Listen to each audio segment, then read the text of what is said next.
Hi, this is Bhavna and you are watching good returns. साल का most awaited festival Diwali बस आ ही गया है। दिवाली पर सोने का खास महत्व होता है। दिवाली पर लक्ष्मी पूजन के दिन सोने को भी पूजा जाता है, क्योंकि सोना भी माता लक्ष्मी का ही स्वरूप माना जाता है। धनतेरस पर भी बहुत सारे लोग ऐसे हैं जो खरीदारी करते हैं। तो ऐसे में गोल्ड जो लोग खरीदते हैं उनके लिए ये वीडियो और ये इंटरव्यू बहुत ही ज़्यादा इंपॉर्टेंट है, क्योंकि इसमें हम जानेंगे कि दिवाली तक क्या कुछ रेट्स हो सकते हैं, दिवाली के बाद क्या भाव हो सकते हैं, और अगर आप सोना खरीदने के लिए जाते हैं तो आपको किन बातों का ध्यान रखना है। फर्स्ट टाइम बिगिनर अगर आप हैं, अगर आप गोल्ड में इन्वेस्ट कर रहे हैं तो आपको क्या कुछ करना है, ये सारी तमाम बातें हम लोग आज के इस इंटरव्यू में जानेंगे। और हमारे साथ मनोज कुमार जैन जी भी जुड़ चुके हैं, जो कि डायरेक्टर हैं पृथ्वी फिनमार्ट के। सर, आपका बहुत बहुत शुक्रिया हम लोगों के साथ बात करने के लिए। नमस्कार भावना जी, बिल्कुल आपको और आपके सारे व्यूवर्स को दीपावली और नववर्ष की बहुत बहुत शुभकामनाएं। सर, हमें पता ही है कि दिवाली पर गोल्ड की बहुत ही महत्व होता है, सिग्निफिकेंस होता है। तो ऐसे में हम लोग देख भी रहे हैं कि दिवाली से पहले सोने और चांदी की कीमतों में उछाल आ रहा है। ऑल टाइम हाई पर दोनों ट्रेड भी कर रहे हैं। जो सोना है, आपने लास्ट मंथ जब हम लोग आपसे बात कर रहे थे, आपने प्रोडिक्ट भी किया था कि 80,000 का लेवल ये टच कर लेगा। इसी तरीके से चांदी ने भी 1 लाख रुपए तक का जो लेवल है वो टच किया, यानी कि दोनों ही मेटल्स अपने ऑल टाइम हाई पर ट्रेड कर रही हैं। तो ऐसे में अगर हम दिवाली तक की बात करें, जिसमें बस 2-3 ही दिन रहते हैं, तो ऐसे में सोने चांदी के क्या कुछ टारगेट्स आप देना चाहेंगे? जहां तक सोने और चांदी के टारगेट का सवाल है, तो मैं जितने भी जो निवेशक हैं जो सोने और चांदी में निवेश करते हैं, तो उनको मैं हमेशा से ही कहता आया हूं कि सोने और चांदी में निवेश का हर समय जो है वो सही समय होता है, जब आप लंबी अवधि के लिए निवेश की प्लानिंग अगर कर रहे हैं। अगर हम सोने की बात करें तो पिछले 8 वर्षों में केवल एक ही वर्ष ऐसा था बीच में जहां पे सोने में पॉजिटिव रिटर्न्स नहीं बने थे, लेकिन पिछले 8 वर्षों से लगातार सोना जो है डबल डिजिट रिटर्न दे रहा है। और ये साल सोने और चांदी के लिए एक्सेप्शनली हम कह सकते हैं कि जो है बहुत ही बढ़िया रहा है। सोने ने जहां लगभग 30% के, वहीं चांदी ने 40% के जो रिटर्न है वो भारतीय बाजारों में दिए हैं। बहुत सारे कारण रहे हैं, जहां सेंट्रल बैंक्स की मॉनेटरी ईजिंग है, जियोपॉलिटिकल टेंशन है, डी डॉलराइजेशन है। तो ये सारे जो फंडामेंटल फैक्टर्स है वो सोने और चांदी की कीमतों को लगातार जो है मजबूत करते आ रहे हैं। जहां तक अब दिवाली का सवाल है, तो दिवाली में अब 2 दिन शेष है, तो यहाँ पे अगले 2 दिनों में कोई बहुत ज्यादा उठापटक की संभावना नहीं है, क्योंकि जो इजराइल का हम लगातार एक टेंशन बना हुआ था कि ईरान के ऊपर रिटेलिएट करेगा, तो ये वीकेंड में हमने इजराइल की तरफ से ईरान के ऊपर रिटेलिएशन होते हुए देखा है।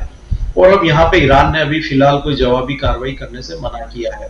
तो कहीं न कहीं जो वॉलेटिलिटी है सोने और चांदी की, वो थोड़ी एक बार स्टेबल हो सकती है। और वर्तमान में जो भाव पे सोना और चांदी कारोबार कर रहे हैं, अगले साल ये इसी दायरे में, अगले 1 से 2 सेशंस में इसी दायरे में बने रह सकते हैं। तो हमारा मानना है कि दिवाली पे सोना 75,000 78,000 के रेंजेस में, वही अगर चांदी की बात करें तो 95,000 से 97,000 के जो रेंजेस है, वहां पे अगले 2 से 3 दिन जो है ये बने रह सकते हैं। यानी तक दिवाली तक ये जो बताई गई रेंज है 75 से 78 के बीच में गोल्ड और 95 से लेकर 97 तक के बीच में सिल्वर। तो जो ये 1 से 2 दिन के सेशन की बात करें, 1 से 2 दिन सेशन का मतलब है यानी कि दिवाली तक की अगर हम लोग बात करें, बहुत ज़्यादा उठापटक नहीं होगी और इतनी ही हमें जो रेंज है गोल्ड एंड सिल्वर की वो देखने को मिल सकती हैं। सर, एक तो होता है कि डिमांड का फैक्टर, एक दो फैक्टर आपने जो इजराइल और ईरान के आपने बताए हैं, यानी कि इन 2-3 दिनों में अगर इस तरीके से हम देखें तो कोई भी ऐसा कोई ट्रेंड है जो कहीं ना कहीं आपको लगता है कि दिवाली तक इम्पैक्ट कर देगा प्राइसेस को? यहाँ पे जियोपॉलिटिकल टेंशंस जो मार्केट ऑलरेडी प्राइस इन करके चल रहा है। अभी यहाँ पे अगले जो 3-4 दिन है वो महत्वपूर्ण रहेंगे कि यूएस के जो है काफी सारे इकोनॉमिक डेटा इस सप्ताह में आने वाले हैं। यूएस के जीडीपी के नंबर्स आएंगे, वहां पे अनएम्प्लॉयमेंट क्लेम्स के नंबर्स आएंगे। तो ये सारे जो डेटा है, इसकी वजह से थोड़ी मार्केट में वोलेटिलिटी जो है वो देखने को मिल सकती है। लेकिन कहीं ना कहीं जियोपॉलिटिकल टेंशंस को मार्केट अब डिस्काउंट करके चल रहा है। इसीलिए जैसा कि मैंने बताया कि अगले 2 से 3 दिन जो है एक सीमित दायरे का कारोबार सोने और चांदी में देखने को मिल सकता है। तो हमारा मानना है कि कोई बहुत बड़ी तेजी अभी अगले 2 से 3 दिन में यहाँ पे सोने और चांदी में आने वाली नहीं है, और एक दायरा जो है वो बना रह सकता है। सर, अभी दिवाली में डिमांड की वजह से और जो भी हमारी जियोपॉलिटिकल रीजंस हैं, इनकी वजह से प्राइस हाइक हम लोग देख ही रहे हैं। तो क्या जो ये ट्रेंड है ये अगली दिवाली तक भी जारी रह सकता है, अगर हम दिवाली 2025 की बात करें तो?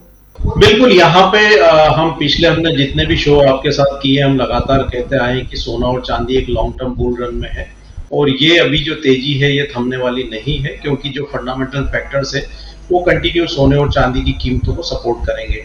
जहां तक सोने का सवाल है, तो अब यहाँ पे यूएस फेड के साथ ही बाकी जो दुनिया भर के जो बड़े बैंक्स हैं वो ब्याज दरों में कटौती लगातार कर रहे हैं, उसका सपोर्ट सोने को मिलेगा। दूसरा, यहाँ पे जियोपॉलिटिकल टेंशंस बने हुए हैं और अभी जो ब्रिक्स का समिट हुआ था उसमें 159 कंट्रीज ने जो है एक ब्रिक्स पे की बात कही है। तो अगर ये होता है तो डी डॉलराइजेशन का जो प्रोसेस है वो आगे तेजी से बढ़ता हुआ नजर आएगा।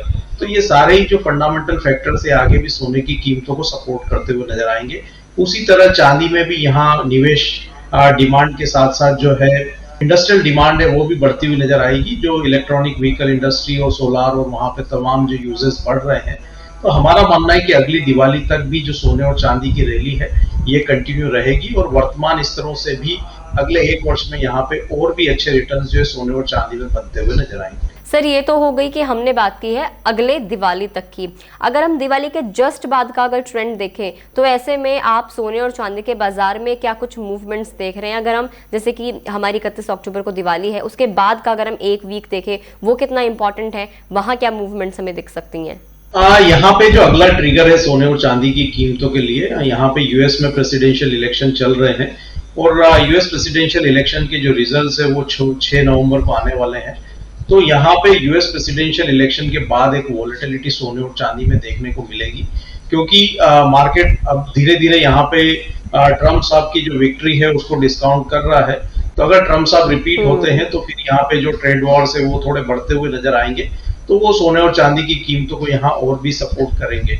तो एक वॉलेटिलिटी यहाँ पे जो है प्रेसिडेंशियल इलेक्शन के बाद जो है देखने को मिल सकती है। लेकिन अगर कोई भी करेक्शन आएगा उसके बाद, तो वो फिर एक बार निवेश की अपॉर्चुनिटी के रूप में ही देखना चाहिए। लंबी अवधि में ट्रेंड सोने और चांदी का यहाँ लगातार पॉजिटिव बना रहेगा। बिल्कुल सर, क्या भारत में सोने के रिटेल सेल पर डिजिटल गोल्ड का इम्पैक्ट क्या कुछ रहता है, कैसा रहता है और क्या ये कीमतों में स्थिरता ला सकता है?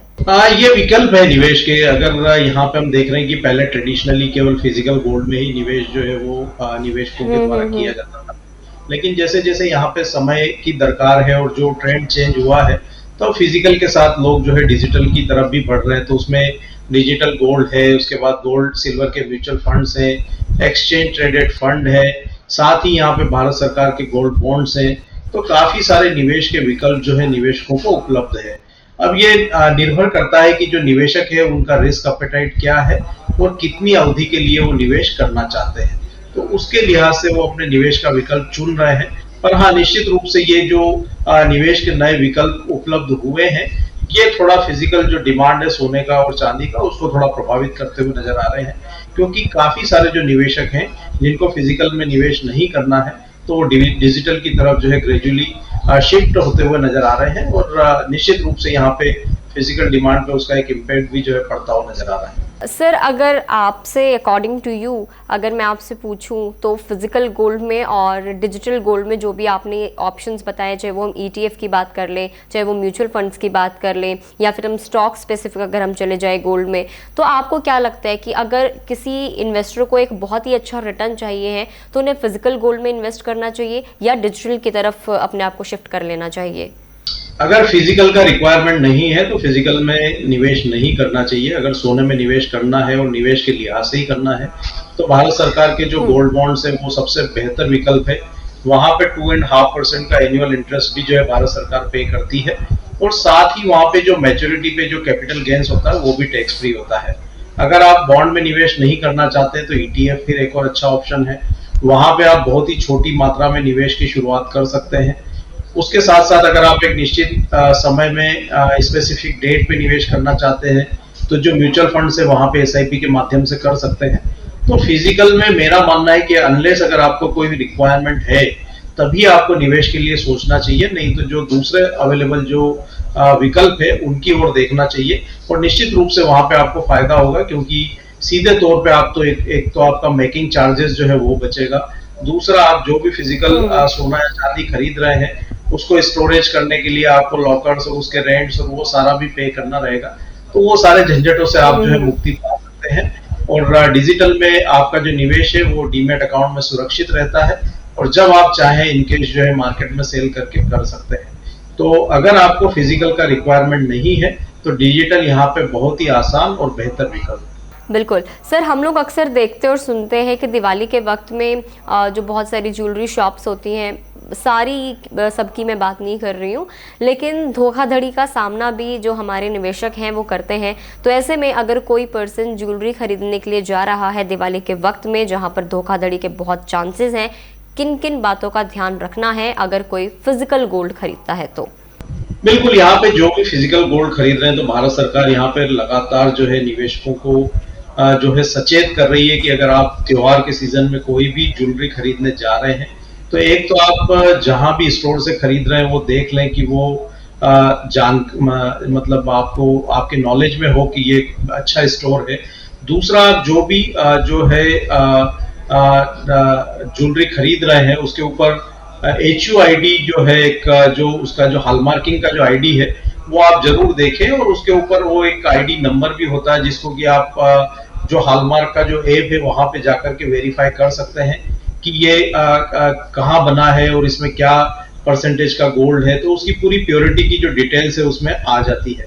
तो सबसे मेन और सबसे जो इम्पोर्टेंट चीज है वो ये है कि जो भी आप ज्वेलरी खरीद रहे हैं उसमें आप जो हॉलमार्किंग है वो जरूर देखें, और उसकी जो HUID का जो नंबर है वो उसके ऐप पे आप वेरीफाई करें। अगर वो ऐसा नहीं दिखता है तो आप वो ज्वेलर से पूछ सकते हैं। तो ये इसकी जो जानकारी अपने को होना बहुत जरूरी है, और इसी के चलते आप जो है इस तरह की जो होने वाली धोखाधड़ी जो है उससे बच सकते हैं।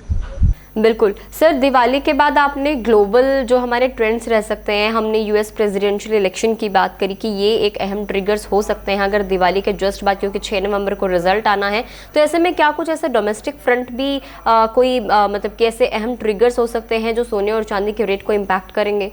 बिल्कुल, यहाँ पे डोमेस्टिक में हम देख रहे हैं कि जो करेंसी मार्केट है उसकी काफी बड़ी उठापटक जो है देखने को मिल रही है। हालांकि अभी रूपी पिछले काफी समय से स्टेबल है, लेकिन जिस तरह से डॉलर इंडेक्स में मजबूती देखने को मिली है तो US प्रेसिडेंशियल इलेक्शन के बाद एक इम्पैक्ट जो है रूपी में देखने को मिल सकता है।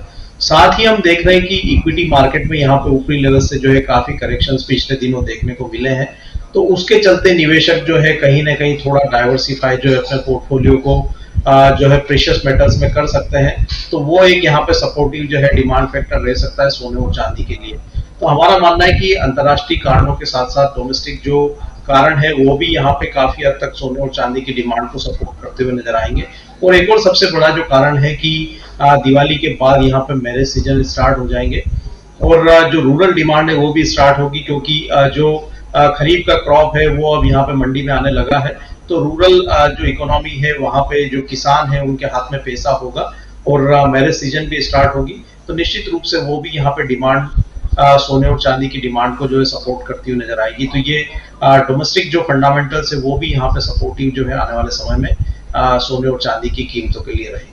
बिल्कुल, सोने की बात हमने की, लेकिन चांदी पर आप क्या कुछ कहना चाहेंगे? चांदी का आउटलुक क्या कुछ रहेगा, क्योंकि हमने 2024 में देखा है कि चांदी ने आउट परफॉर्म किया है। बिल्कुल, ये आउट परफॉर्मेंस जारी रहेगी, लेकिन वर्ष 2025 में सोना और चांदी दोनों ही बेहतर रिटर्न देने के लिए तैयार है।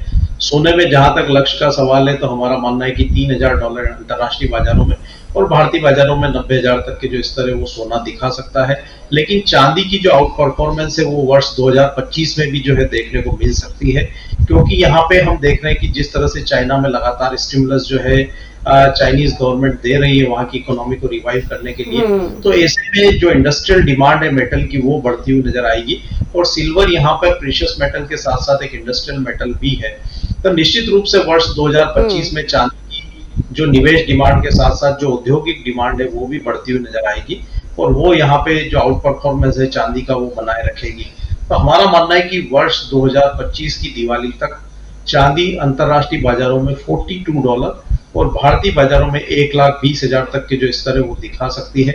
तो वर्तमान लेवल से भी यहाँ लगभग 25% तक की जो है बढ़त की संभावनाएं चांदी में नजर आती है, जहां सोने में हम देख रहे हैं कि 12 से 14% तक की बढ़त देखने को मिल सकती है। वहीं चांदी में हमारा मानना है कि 20 से 25% तक की बढ़त जो है वो देखने को मिल सकती है। बिल्कुल, यानी कि जिस तरीके से आपने बताया कि सिल्वर में 20 से 25% तक की जो बढ़त है वो देखने को मिल सकती है। एक तरफ सर हम सोने को सेफ हेवन एसेट मानते हैं, दूसरी तरफ सिल्वर भी आउट परफॉर्म कर रहा है। तो ऐसे में जियोपॉलिटिकल टेंशन और आर्थिक अनिश्चितताओं के बीच अगर हम लोग देखें तो इन दोनों में से पहली पसंद क्या हो सकती है और क्या होनी चाहिए?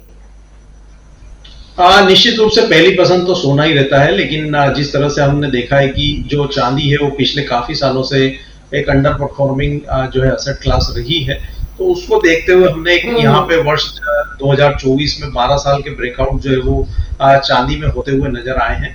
और जो प्रीवियस हाईज है उससे अभी भी चांदी काफी नीचे जो है ट्रेड हो रही है, तो रिटर्न के लिहाज से चांदी बेहतर रहेगी। लेकिन जो आर्थिक अनिश्चितता, जियोपॉलिटिकल टेंशंस, रुपी की वॉलेटिलिटी, इन सबको देखते हुए सोने को भी निवेश में जो है सम्मिलित करना चाहिए। तो जहां तक रेशो का सवाल है, सोना 40% और चांदी 60% जो है अगले वर्ष के लिए अपने पोर्टफोलियो में अगर आप प्रेशियस मेटल्स में निवेश कर रहे हैं तो इस प्रपोर्शन में रखें।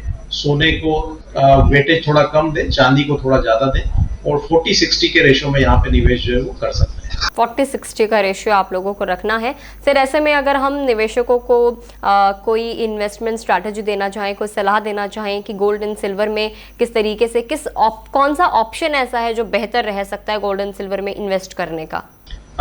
जहां तक छोटे निवेशकों का सवाल है तो गोल्ड और सिल्वर के म्यूचुअल फंड्स भी हैं और ETF भी है, तो वहां पे आप निवेश करें और लंबी अवधि की प्लानिंग करके निवेश करें। SIP के रूप में करें, हर गिरावट पे आप ऐड करते जाएं, या एक निश्चित डेट जो है वो आप तय कर लें, उस डेट पे आप आपके निवेश को हर महीने जारी रखें। और जो बड़े निवेशक हैं जो लंबी अवधि के लिए प्लानिंग कर रहे हैं और सोने के लिए अगर देख रहे हैं, तो वहां पे भारत सरकार के गोल्ड बॉन्ड्स ले सकते हैं, सिल्वर ETF भी ऑप्शन है। और इसके साथ ही अगर वो फिजिकल होल्ड करना चाहते हैं और उनको रिक्वायरमेंट नहीं है, केवल निवेश के लिहाज से लेना चाहते हैं, तो वो MCX के डीमेट अकाउंट में भी सोने और चांदी को रख सकते हैं, ताकि जब वहां पे उनको एक बेहतर रिटर्न बनता हुआ नजर आए तो उसको वो वापस रीडिलीवर जो है एक्सचेंज पे कर सकते हैं। जो कि फिजिकली अगर हम सराफा से परचेस करते हैं तो उसमें हमको काफी सारे मेकिंग चार्जेस वगैरह का लॉस होता है, तो आप उसको डीमेट में भी रख सकते हैं, जो कि एक निवेश का सुरक्षित साधन है। और वो भी यहाँ पे आपकी जो डिपॉजिटरी है उसमें आपका मटेरियल रहता है और आप उसको वापस एक्सचेंज के ऊपर रीडिलीवर भी कर सकते हैं। तो ये निवेशकों को तय करना है कि उनको कितनी मात्रा में कितनी अवधि के लिए निवेश करना है, उस लिहाज से वो विकल्प जो है चुन सकते हैं। बिल्कुल सर, मेरा आखिरी सवाल व्यूवर्स के लिए कोई स्पेशल दिवाली टिप आप देना चाहें? मेरा तो हमेशा से ही भावना जी ये कहना रहा है कि सोना और चांदी लंबी अवधि में हमेशा पॉजिटिव रिटर्न्स बनाकर देते आए हैं और आगे भी ये रिटर्न्स जो है बना करके देंगे। तो जो लंबी अवधि के निवेशक है वो निश्चित रूप से लगातार सोने और चांदी में अपने निवेश को जारी रखें। अपने पोर्टफोलियो में कम से कम 15% का स्थान जो है वो सोने और चांदी को दें, ताकि आपका पोर्टफोलियो हेज भी रहेगा और जो लगातार जो तेजी जो बढ़त आ रही है उसका फायदा भी आपके पोर्टफोलियो को मिलता रहेगा। इसी के साथ सारे व्यूवर्स को दीपावली की एक बार फिर बहुत बहुत शुभकामनाएं। बिल्कुल, thank you so much sir, हमसे और हमारे दर्शकों से बातचीत करने के लिए आपका बहुत बहुत शुक्रिया। Thank you.